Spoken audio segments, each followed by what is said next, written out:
Pilipinas. Manila Broadcasting Company. DZRH, member, kapisanan ng mga broadcaster ng Pilipinas. Oras sa Bishop Ephraim Fahutagana, alas 4:09. Uy! Nakapag-break ka na ba? Nakapag-relax ka na ba? Saan ka man nagtatrabaho, mapa-opisina man o work from home o mula mismo sa pwesto, sasabayan namin ang break time mo. Sasabayan namin ng mga balita at komentaryo, mga panayam ng mga taong viral ngayon. DZRH Break Time! RH Break Time!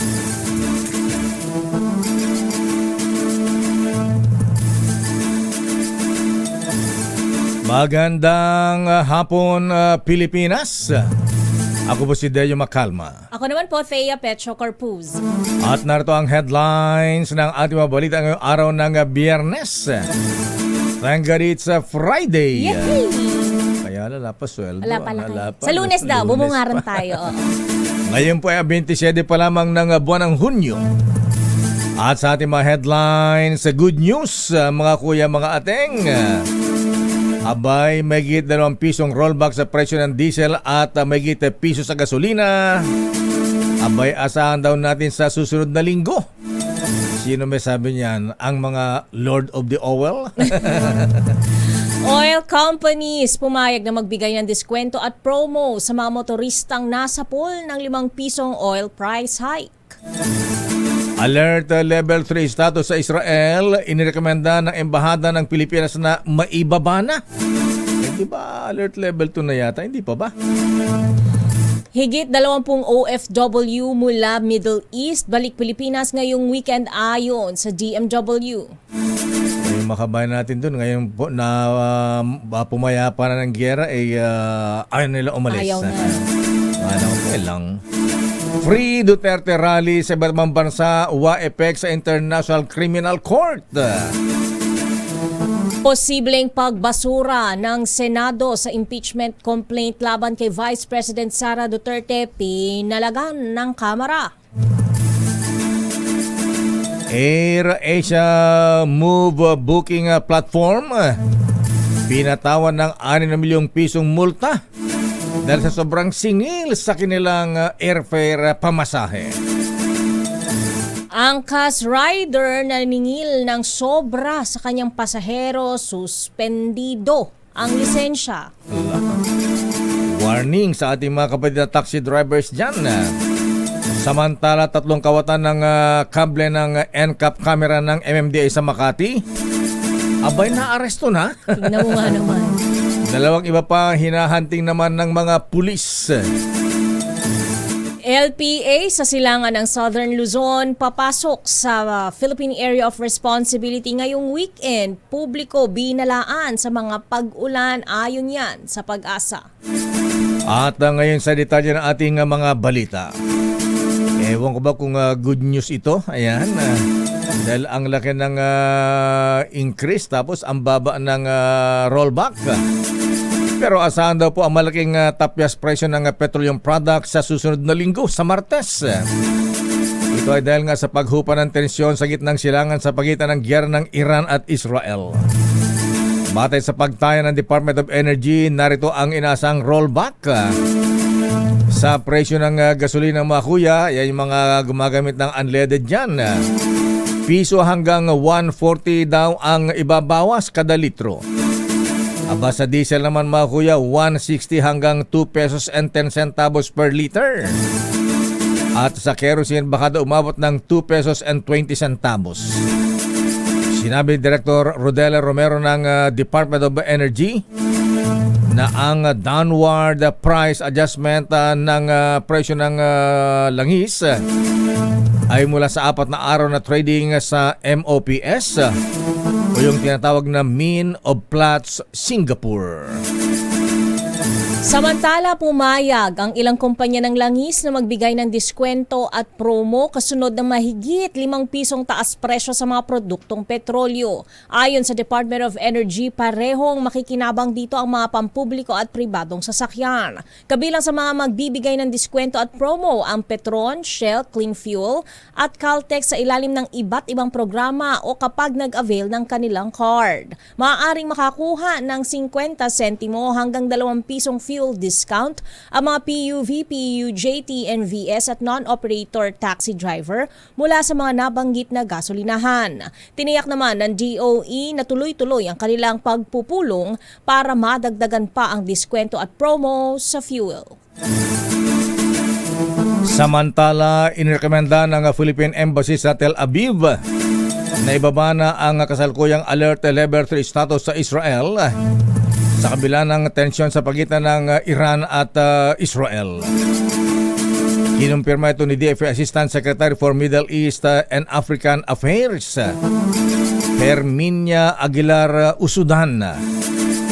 At nilinaw na hinintay na lamang ang pinal na pag-aproba ng kalihim ng DFA. Gayunpaman, sinabi ni DFA Undersecretary for Migration Affairs Eduardo De Vega na kahit buwaba pa sa Alert Level 2 ang status, ay mananatili pa rin ang deployment ban para sa mga overseas Filipino workers patungong Israel. Paliwanag ni De Vega, tuloy pa rin ang agrian sa pagitan ng Israel at Hamas. Kaya't hindi paligtas na tanggalin ang deployment restriction. Matahandang una nang inanunsyo ng embahada ang pagbabalik sa full activity status sa buong Israel matapos ang deklarasyon ng ceasefire sa pagitan ng Iran at Israel. Samantala, mahigit 20 overseas Filipino workers o OFWs ang kasadong umuwi mula sa gitnang silangan ngayong weekend ayon kay Department of Migrant Workers Undersecretary Felicitas Bay. Maliban dito, may mga susunod na batch na umano ng OFW repatriates lalo't nasa 300 Pinoy ang naghayag ng kagustuhang mag-avail ng voluntary repatriation ng pamahalaan. Tiniyak ni Bay na may tulong na makukuha ang mga ito kabilang ang TIG 75,000 piso mula DMW at OWA, gayon din ang comprehensive assistance mula TESDA, Department of Health at iba pang ahensya ng gobyerno. Nauna nang inamin ng DMW na karamihan sa mga OFW sa Israel ang hirap umalis kahit may gulo dahil sa kanilang professional at emotional ties bilang care workers. Hindi makakaapekto sa International Criminal Court ang kaliwat kanang ingay o mga pagrarally o yung Free Duterte rallies sa iba't ibang bansa. Ayon kay ICC Assistant to Counsel Attorney Cristina Conti, walang pakialam ng korte sa tinawag niyang audience impact lamang. Ginawa ni Conti ang pahayag sa gitna ng paghimok ni Vice President Sara Duterte Carpio sa kanilang mga suporta na palawakin ang kampanyang palayain ang kanyang ama. Sinabi ni Conti na baka para ito ni VP Sara para makahanap sa ng bansa na maaring magkanlong sa kanya kung magkaroon ng provisional liberty. Posible manong hindi totoong meron ng ICC member state na pumayag para kupkupin sa hirit na interim release ni dating Pangulong Digong sa kadahilan ng wala umanong natatanggap na ang kumpirmasyon mula sa ICC sa The Netherlands. Narito si Attorney Cristina Conti. Legally, walang epekto yan. Kasi ang ICC, hindi counted ang audience impact sa pagpapasya niya sa interim release. Batay lang talaga dun sa batas. Ang posible, remote probably na impact ay baka may makumbinsing bansa na mag-host. Sa ngayon, hindi pa tumutugon yung, sabi nung defense, merong pumayag na bansa. Hindi pa nagre-respond, hindi pa nagsasagot. Malinaw o nilinaw ng Malacanang na hindi direktang nakikipagtulungan ang Pilipinas sa International Criminal Court o ICC kaugnay ng investigasyon nito sa war on drugs ng Duterte administration. Ito'y matapos kumpirmahin ng Department of Justice na tutulong sila sa mga testigo para makapagbigay ng salaysay sa kasong Crimes Against Humanity ni dating Pangulong Rodrigo Duterte sa ICC. Sa press briefing sinabi ni Palace Press Officer Claire Castro na hindi layunin ng gobyerno na makipagtulungan sa ICC bilang isang institusyon. Narito ang pahayag ni Castro. The primary intention of the government is to help the victims and the witnesses of the victims to get the justice they need. Ayon kay Castro, tugma ang aksyon ng Department of Justice sa ninanais ng Commission on Human Rights na tiyaking may hustisya ang mga biktima ng pang-aabuso at iginiit na nananatili ang posisyon ng palasyo na hindi ito nakikipag-ugnayan sa ICC. Sasalungatan mismo sa initial findings ng International Criminal Court ang interim release kay dating Pangulong Digong Duterte mula sa The Hague, Netherlands. Ito naman ang pagtaya ni ICC Assistant to Counsel na si Attorney Cristina Conti matapos humirit ng interim release ang kampo ng dating Pangulong Digong. Sabi ni Conti na malamang hindi payagan ang request dahil nakitaan na ng korte si Duterte ng posibilidad na tumakas. Ito man ang dahilan kung bakit nag-issue ng arrest warrant ang ICC at hindi lamang basta imbitasyon kaugnay ng paglilitis sa umano'y crimes against humanity laban sa dating Pangulo. Narito muli si Attorney Cristina Conti. Pero nung March, nag-issue siya ng warrant of arrest upon a finding that this person might probably flee and not participate in the proceedings. Kaya ganun kaaga, may ganun ang finding. Kaya itong interim release, bagaman matter of right, babangga na siya dun sa initial findings ng ICC. Sinabi pa ni Conti na mababaw ang argumento na hindi komportable ang dating Pangulong Digong sa ICC detention facility dahil kumpleto na ito na access sa 200 minutes per month na tawag. Meron pang internet, library, gym at marami pang iba. Samantala, nagbabala ang mga lider ng Kamara na hindi pwedeng basta na lamang ibasura ng Senate Impeachment Court ang impeachment case laban kay Vice President Sara Duterte nang walang paglilitis gayang nakasaad sa saligang batas. Ayon kay House Assistant Majority Leader Zia Alonto Adjong, ang verified complaint na inihain laban kay Vice President Sara ay naglalaman ng mga seryosong paratang na malalaman lang kung totoo o hindi sa pamamagitan ng impeachment trial. Anya, constitutional duty ng mga senador na ituloy ang paglilitis at mula rito sila ay magdedesisyon kung guilty o hindi ang nasasakdal. Karapatan umano ng mamamayan na malaman ang katotohanan kung saan napunta ang pera at sa impeachment trial lamang masasabi o maririnig ang panig ng pangalawang Pangulo. Babalikan natin na lang pang detalye ng ating mga balita. Congresswoman Jervil Luistro ng prosecution panel sinabing hindi pwedeng ibasura ang impeachment case laban kay VP Sara Duterte Carpio nang walang paglilitis o trial. Samantala, AirAsia Move Booking Platform pinagmumulta ng 6 na milyon dahil sa sobrang singil daw ng kanilang pasahe, airfare. At angka sa rider naman na naningil ng sobra sa kanyang pasahero, sinuspindi ang lisensya. At yung tatlong nagnakaw ng kable ng NCAP camera ng MMDA sa Makati na aresto na. Oy mga ating mga kuyang ha, abay maglaban na kayo ha. Bakit lakay? Dahil sa weekend daw po baka makaranas tayo ng mga pag-ulan. Naku po. Dahil papasok na sa PAR ang isang low pressure area. Ang detalye na mabalita niya sa ating pagbabalik sa ating palatuntunang break time. RH RH Break Time. Oras, Mr. Cesar ng Toyota Alabang, Mr. Michael is my guy. Ay kuyang Larry Francisco at ating Aloha. Oras, alas 4:24. Ang oras na RH Break Time. Oras, Miss Thea. Alas 4:31 ng hapon. Bago ang detalye iba pang mga balita, abay babati nga muna tayo. Friday naman, ha? Happy birthday muna kay, bating ko muna aking tiyahin na kababata ni Manong Johnny. Ayan. Boho! Yes. 100 plus na din, lakay? Wala pa naman. Mas bata yata ng 2 taon. Ayan. Si Auntie Karing Makalma D. Aba. Happy birthday, Auntie Karing. Ayan. May you have more birthdays to come. Sana umabot ka pa ng 50, another 50 years. Ay, Ayan. nagmayatin. Pa-birthday ka Magpapamiki daw. Ayan. Punsyon. Oo. Yan nabati ni Kuyang Jeff Wald D. Ayan.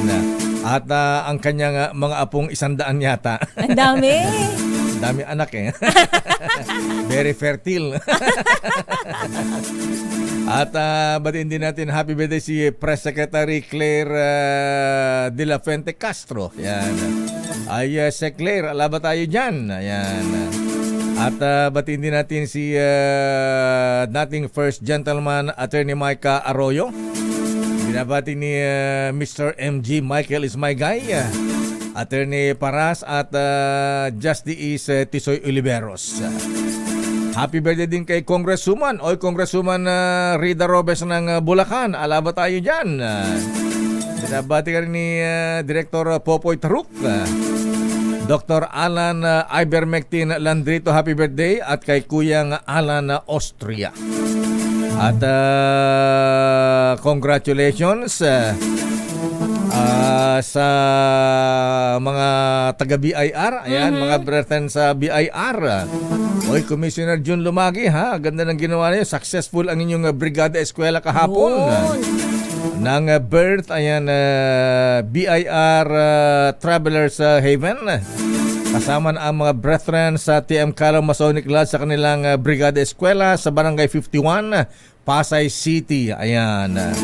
Abay, nabigay sila ng mga backpacks, mga bags, mga gamit sa eskwela. At meron pang pa-Jollibee sa mga bata. Aba, galing-galing naman. Di na ipang Nutriban na kaya. Oo, sinabi Bongga? mo pa, ha? Alam mo ng mga taga-birth, mga yayamanin yan. Correct. Taga-BIR yan. Congratulations mga brethren. Successful ninyong Brigada Eskwela at ng mga brethren sa TM Calaw. At sa detalye pa rin ating mga balita. Iginiit ni Batangas Congresswoman Jervil Luistro, miyembro ng House Prosecution Team, na hindi pwedeng ibasura na lamang ng Senate Impeachment Court ang Articles of Impeachment laban kay Vice President Sara Duterte Carpio. Ito'y kasunod ng sinabi ni Senate President Chis Escudero na kaya nilang i-dismiss bilang impeachment court ang articles of impeachment sa pamamagitan ng majority vote. Pero tutol si Luistro at sinabi ni Congresswoman Luistro na ang paglilitis sa merito ay mandatory at dapat mabigyan ng sapat na pagkakataon ng prosecution at depensa na may presenta ang kanilang mga ebidensya. Sinasabi pa niya na ang mga senator judges ay makapagpasya lamang kapag magkaroon na ng trial at dito ay pwede silang humatol ng guilty or not guilty sa vice-presidente.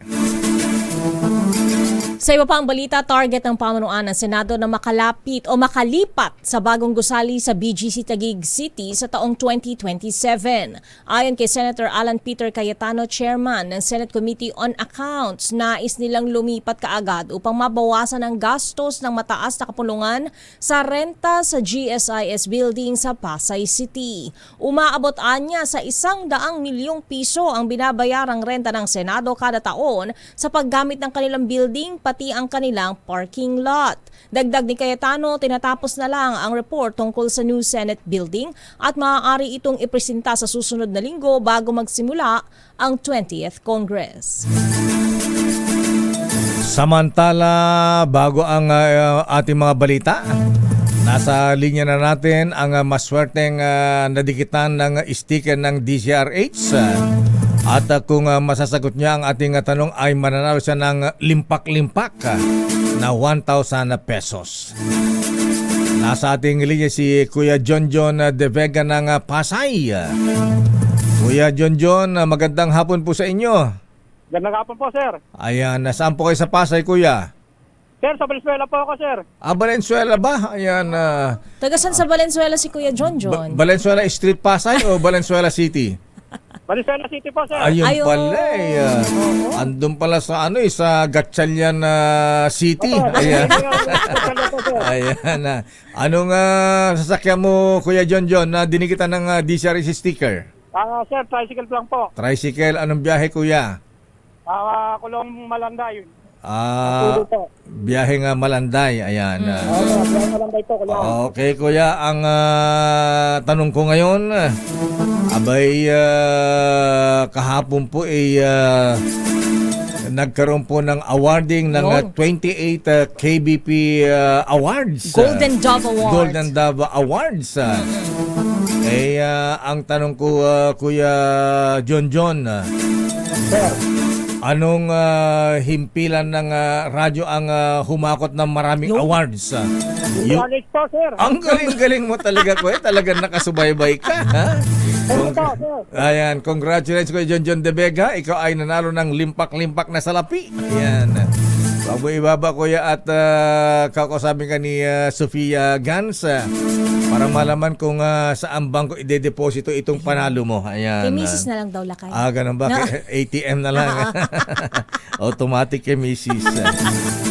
Congrats sa Kuya John De Vega.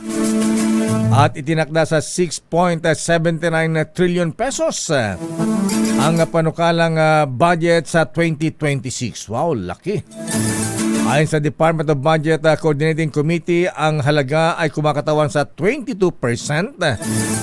ng gross domestic product ng bansa na 7.4% na mataas kumpara sa national budget ngayong taon. Ayon kay DBM Secretary Amiana Pangandaman, ang proposed 2026 budget ay nakatuon pa rin sa investment sa edukasyon, healthcare at hanap buhay, trabaho. Kasama din sa priority ang paglalagak ng puhunan sa Build a Better, More Infrastructure Program. Huwag nyo na isama, Ma'am Beautiful Amiana Pangandaman, ha? Diyan sa infra project yung flood control project, ha? Yeah. Ang saklap.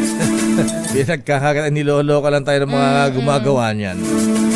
Samantala, pinatawan ng 6 na milyong pisong multa ang booking platform na Air Asia Move dahil sa umano'y labis at hindi makatuwirang presyo ng one-way plane tickets. Sa pahayag ng Department of Transportation, ikinatuwa nito ang mabilis na aksyon ng Civil Aeronautics Board sa pagpapataw ng parusa laban sa platform kasunod ng pag-post ng mataas na pasahe sa kanilang booking system.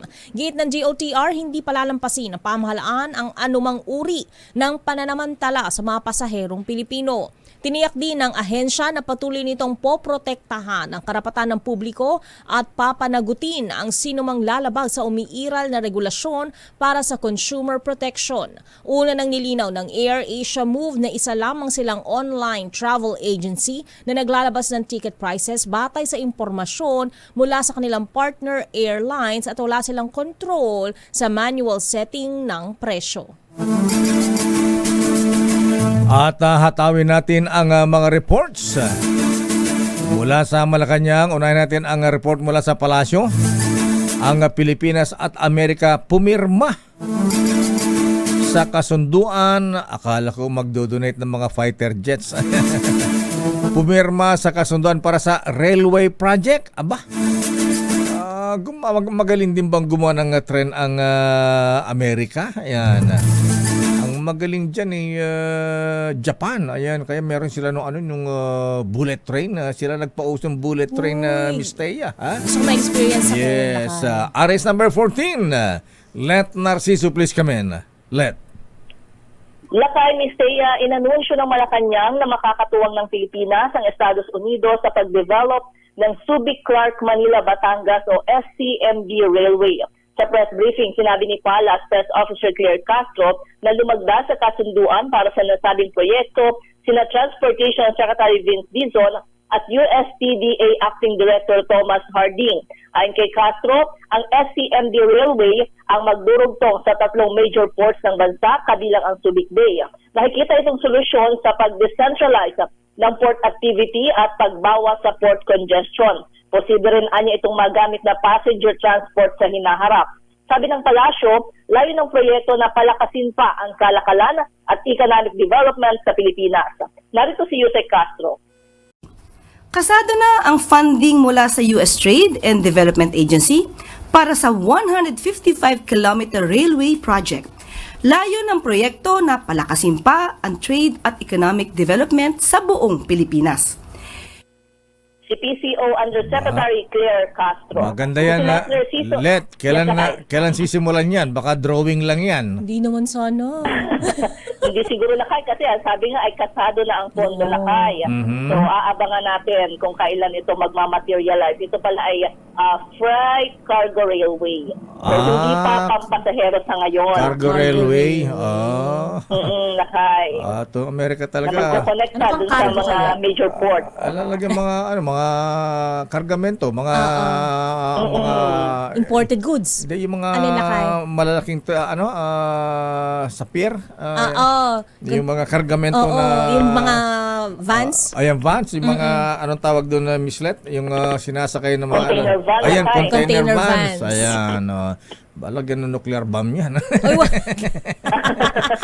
Balagyan ng pang-EDCA yan, EDCA site. Anyway, sige, maganda. Pero yan, sa bagay, mainam na rin yan. Baka yan ay, in fairness, yan ay makatulong sa traffic sa yun, Metro Manila. Sa Port Lakay, no? Oo, dahil actually matagal na dapat yan. Yan efficient ang Amerika. Ayan, yung cargo train. Ayan, oo. Ayan, so Para daw sa mabilis Lakay ng movement ng mga produkto. yes, mga kalakal natin. Ayan, In bay and maganda. Sana sa lalong madaling panahon. Correct. Thank you, Donald. Biglang thank you kay Donald. Very close. Okay, so ano pa schedule ng Pangulong Marcos ngayong Biyernes at ngayong weekend, Miss Lat? Lakay yung kanyang schedule kanina na pagpunta doon sa Batangas. O nga pala, sa Lipa. Oo. Ayan. Sinakay ba siya ng Yung mga... kanyang binuksang Di ba siya pinasakay dun sa mga trainer plane ng mga Air Force, ng Philippine Air Oo Force? nga. Ang Joyride. Ang sarap tignan yung pag flying sila, Tama. training. Ang cute nung kanilang parang tutubi na kulay orange.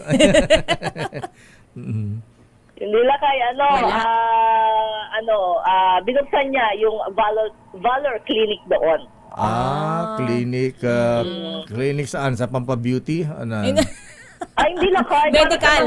Sa mga veterano, sa mga sa mga veterano veterano. sundalo at kanilang pamilya. Ayan. Yun. Healthcare facility. Akala ko parang Belo Clinic. Sabali Lakay. Pambeterana pala.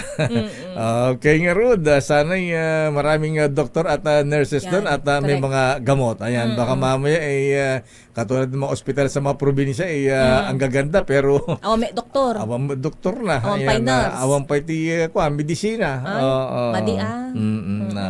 Anyway, sana ngay magtuloy-tuloy yan at makatulong sa ating mga veterano. Okay nga, Rod. Mukhang magtutuloy-tuloy Lakay dahil magtatayo rin daw yan sa Fort Bonifacio General Hospital, sa North Luzon Command at sa Southern Luzon Command. Ayan. Tingnan natin kung ano magawa ng ating magaling na health secretary dito. Dapat i-supervise yan. Dapat may mga doktor, gamot at sapat na nurses. Yan ang importante dyan. Malakay, yung kumpletong serbisyong pangkalusugan ay syempre ito, sabi ni Pangulo para daw maramdaman naman ng ating mga Yes, veterano na tama. may masasandalan silang gobyerno. Kasama ba si Health Secretary Ted Herbosa kanina? Si Defense Secretary Gibo Chodoro Lakay ang kasama ni Presidente doon. Ospital yan. Dapat kasama yung health secretary. Nasa biyahe na naman si Baka Herbosa. nag-seminar. May seminar naman sa abroad. Ano daw kasi ito Lakay, inisyatiba ito ng DND, ng Veterans Memorial Medical Center at Philippine Air Force. Oo nga, pero ospital yan. Dapat andun yung health. Siguro nasa biyahe na naman. Okay nga, Rod. Maraming salamat, Miss Letta. Happy weekend. Balik sa inyo Lakay at Miss Thea. Kampo ni Vice President Sara Duterte takot magkaroon ng trial sa impeachment court. Ayon yan sa House Prosecution. Idetalye mo ang balita, RH28 Raymond at Paas Raymond. Mr. Mayor, natatakot ang kampo ni Vice President Sara Duterte na magkaroon ng trial sa kanyang kinakaharap na impeachment case. Ito ang resback ng House Prosecution Panel sa kailingan ni VP Sara na i-dismiss agad ang impeachment complaint laban sa kanya. Sa kanilang 37 pahinang reply sa answer at kautelam ng Pangulo, malinaw umunang gusto ni VP Sara na ma-dismiss ang reklamo laban sa kanya dahil sa procedural objections o technicality. Inakusahan din ng pangalawang Pangulo ng forum shopping dahil pareho lamang ang laman ng kanyang petition sa Korte Suprema sa answer ad cautelam na isinumiti sa Senado. Nang hindi umano ito nakakuha ng paborableng desisyon sa Korte Suprema, ay naghanap ito ng mas friendly na forum na kanyang gagamitin pabor sa kanya. Hiling ng House Prosecution, let the trial begin, no bloodbath needed. Nanindigan ng mga ito, wala silang nilabag na batas kung bakit ang ikaapat na impeachment ang inendorso ng February 5, 2025 dahil ito ang nilagda ng mahigit na 1/3 ng mga miyembro ng Kamara de Representantes. Sa lahat umano ng 7 articles of impeachment ay may matibay na ebidensya at testigo na kaya nilang patunayan kapag magkaroon ng trial kasama ng kanyang walang habas na pagluskay sa confidential and o siya at man at hindi may paliwanag na paglobo ng kanyang kayamanan. Sa huli, naniniwala ang House Prosecution na dapat lang maalis bilang ikalawang Pangulo ang isinakdal dahil sa kanyang paglabag sa mga umiiral na batas.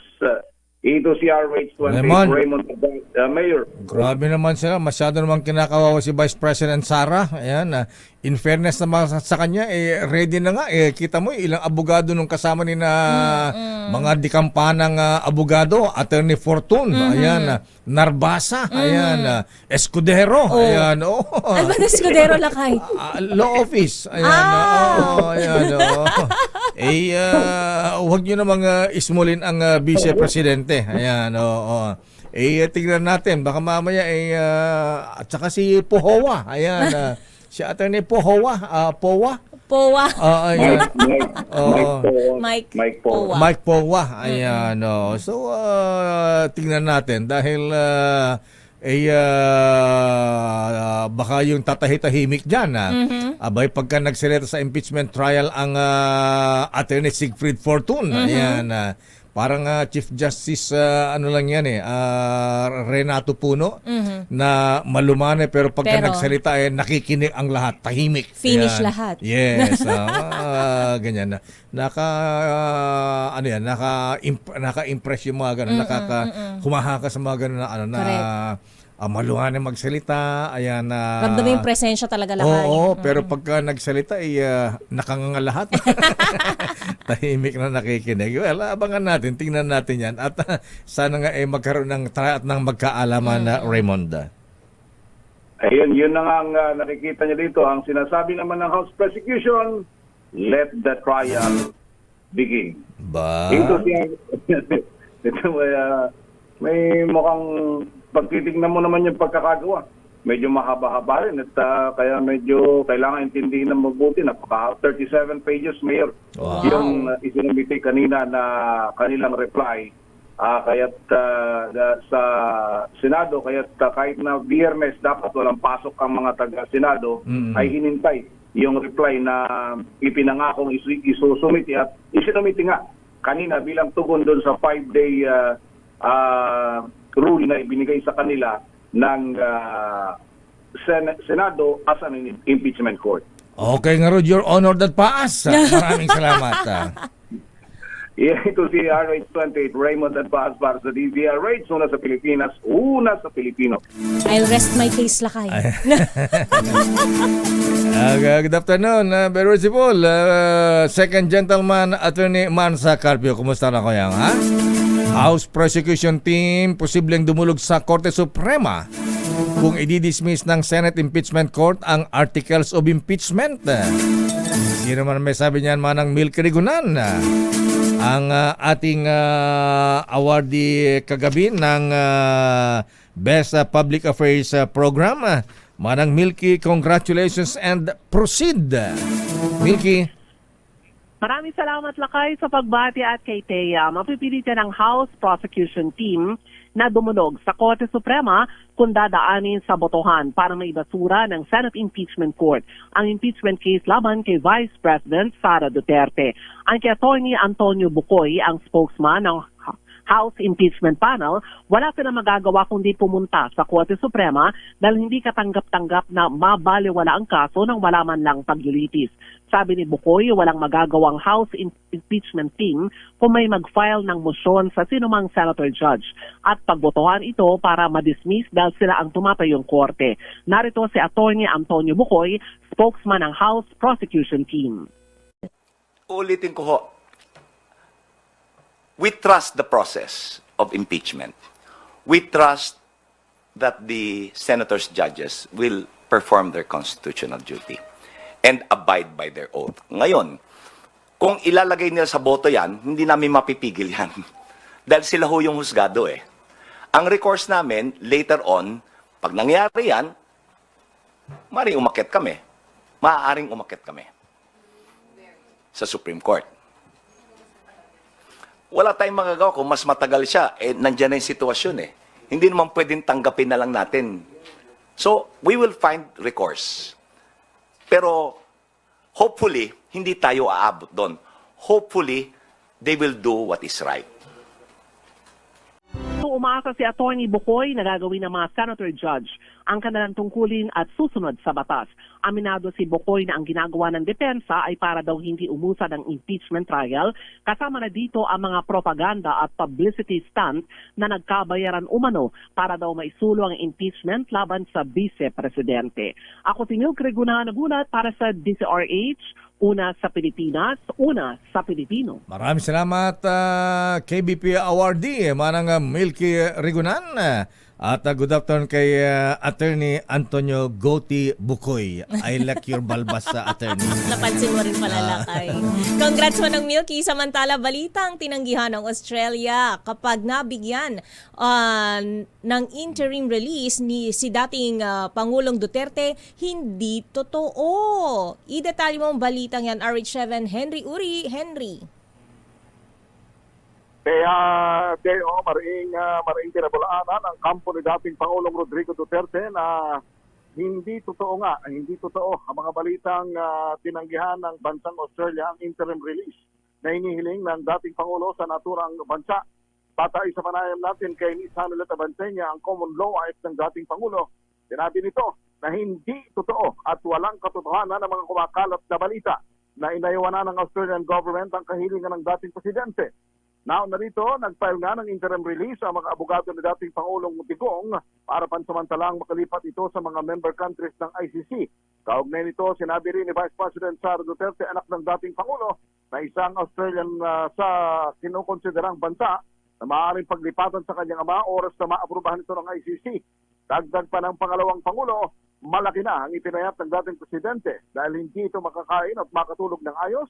Palaging nilalamig at nais na rin makasama at makasalamuha ang mga taong malalapit sa kanya. Pero ngayong araw ay may kumalat na balita na hindi umano naaprubahan ng Australian government ang interim release na hinihiling ng dating Pangulo, bagay na pinabulaan na naman ng kanyang common law wife na si Ms. Hanelet Abansenya at sinabing hindi totoo ang balitang inaiwan ng Australian government ang kahilingan ng dating presidente. Ako si Henry Uri para sa DZRH, una sa Pilipinas, una sa Pilipino. Maraming salamat, Henry Uri. Babalikan natin alam pang mga reports. Standby Boy Gonzales, Edniel Parrosa. Oras, Miss Thea. Ganap ng alas 4:54. Balikan natin ang mga reports. Report mula kay Edniel Parosa. MMDA magpapasaklolo daw sa PNP para protektahan ang NCAP cameras at iba pang pasilidad. Edniel Parosa, please come in. Edniel. Lakay, magpapasaklolo ng Metropolitan Manila Development Authority sa kapulisan para mapanatiling gwardyado ang mga kamera ng no contact apprehension policy at iba pang gamit ng ahensya. Kasunod ito ng pagputol sa kawad ng kamera sa EDSA Guadalupe sa Makati dahilan para pansamantalang mapala ng traffic violation monitoring sa nasabing lugar. Sa panayam kay MMDA General Manager Procopio Lipana, sinabi niyang hihirit sila ng pulong sa NCRPO. Binigyang diin ni GM Lipana na kasama dapat sa tungkulin ng pulisya ang pagtaya ng mga pasilidad ng pamahalaan. Gayon din, nakikipag-usap ang MMDA sa mga lokal na pamahalaan upang mapalakas pa ang security measures at nang di na matulad ang parehong insidente. Naon na rito, naaresto na ng Makati City Police ang 3 suspect sa nasabing pagnanakaw ng kableng nagkakahalaga ng 104,000 pesos. Matapos kasi ang inisyal na krimen noong June 20, bumalik pa umano ang mga suspect para tangkang gawin ulit ng krimen noong June 25 pero nahalang na sila ng otoridad. Ito sa Edniel Parosa, nag-uulat para sa DZRH. Una sa Pilipinas, una sa Pilipino. Maraming salamat, Edniel. Samantala, kumpanya ng motor umapelang itigil na ang mahigit 1 buwang welga ng mga manggagawa. Kaso umuusad naman na umano sa DOLE. Ida tayo mong balita, RH29, Boy Gonzales, Boy G. Pinangangambahan tuluyang mauwi sa layoff o pagkawala ng trabaho ng daang-daang empleyado ang nagpapatuloy na strike ng mga manggagawa ng isang motor company. Sa ngayon kasi umabot na sa mahigit 1 buwan ang isinasagawa welga ng mga miyembro ng Kawasaki United Labor Union.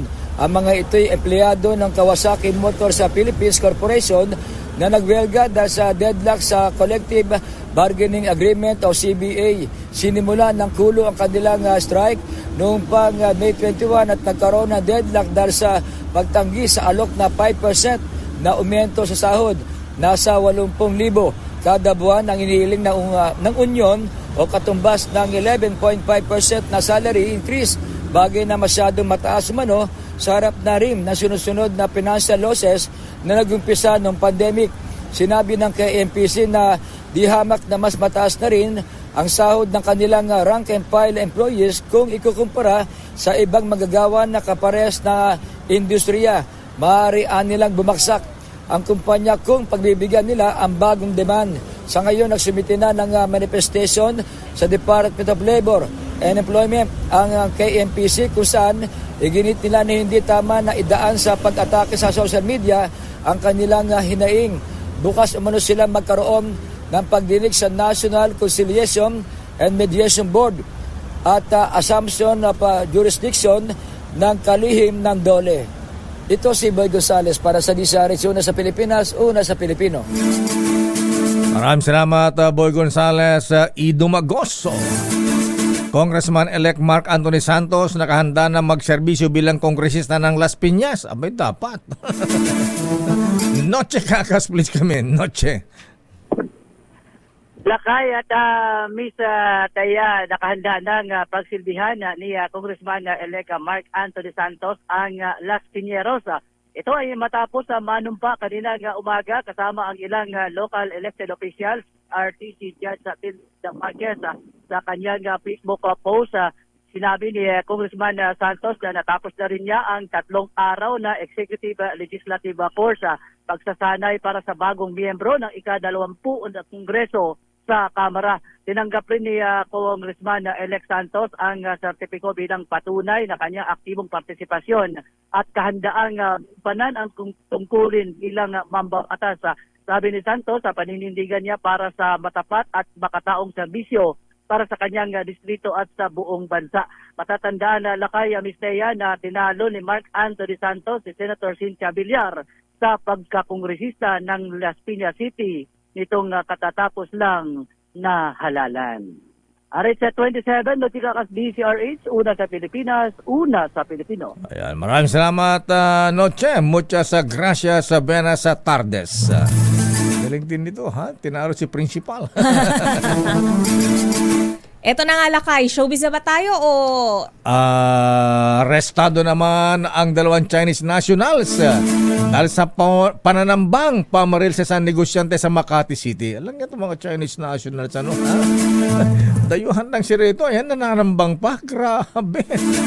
Nakilala ang mga suspect na sina alias Lee Kwan, 44 years old, at alias Sun Jun, 36 years old. Ba't nagawa ng krimen ang mga ito, ha?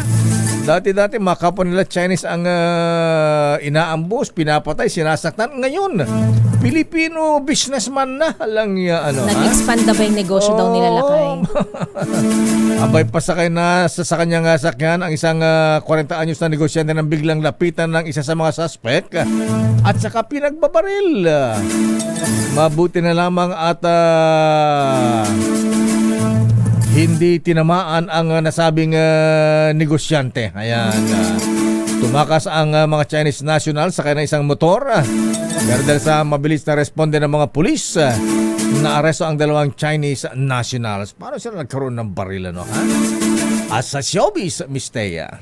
Ay Segera nagluluksa sa pagpanaw ng ina, humiling ng pagmamahal at panalangin sa publiko. I-detalye mo ang showbiz news na yan. Diyosa ng showbiz, Diyosa Cruzat. Miss Thea at Lakay, nagdadalamhati ngayon ang singer-songwriter na si Ice Segera sa pagpanaw ng kanyang ina na si Mami Karing. Sa isang Instagram post, kinumpirma ni Ice na pumanaw na ang kanyang ina bandang alas 7:45 kaninang umaga. Inilarawan niya ito bilang the most amazing woman na laging kasama niya sa bawat yugto ng kanyang buhay. Ayon kay Ice, simula pagkabata hanggang sa kasalukuyan ay hindi sa iniwan ng kanyang ina. Lagi raw itong present sa bawat show, gig at ang milestone. Patuloy din anya ang pag-aalaga nito tulad ng pagpapadala ng paboritong pagkain at pag-aasikaso sa tuwing siya ay may nararamdaman. Bukod sa pagiging masugid na taga-suporta sa kanyang karera, sinabi rin ni Ice na buong-buo siyang tinanggap ng kanyang ina. Naulila ni Mami Karing sina Ice at ang kapatid nitong si Juan Carlos Miguel. Hindi naman na ibinahagi ni Ice ang sanhi na pagpanaw ng ina kasunod ng hiling na panalangin at pagmamahal ng publiko para sa kanyang ina at sa buong pamilya. Para sa Break Time Showbiz, ito si Josa Cruzata nag-uulat para sa DZRH. Una sa Pilipinas, una sa Pilipino. Maraming salamat, Miss Josa Cruzat, at tayo nagpaabot ng pakiramay sa pamilya ni Aisa Segera. Ayan, our condolences. Oy, good afternoon. Anong merienda natin, Kapitan Rex Kayanong? Ayan, meron ba tayong suman dyan sa Antipolo? Ha? Ayan. Romel Cabanela, happy weekend mga pare ko. Happy weekend mga misis. Mga kuyang, thank God it's a Friday. Chill-chill lang. At sabi ng ating business correspondent, nagsara ang palitan ng dollar. 56 pesos and 57 centavos. Malakas ba tayo, Lakay? Lumakas ang piso. Kahapon 56.60.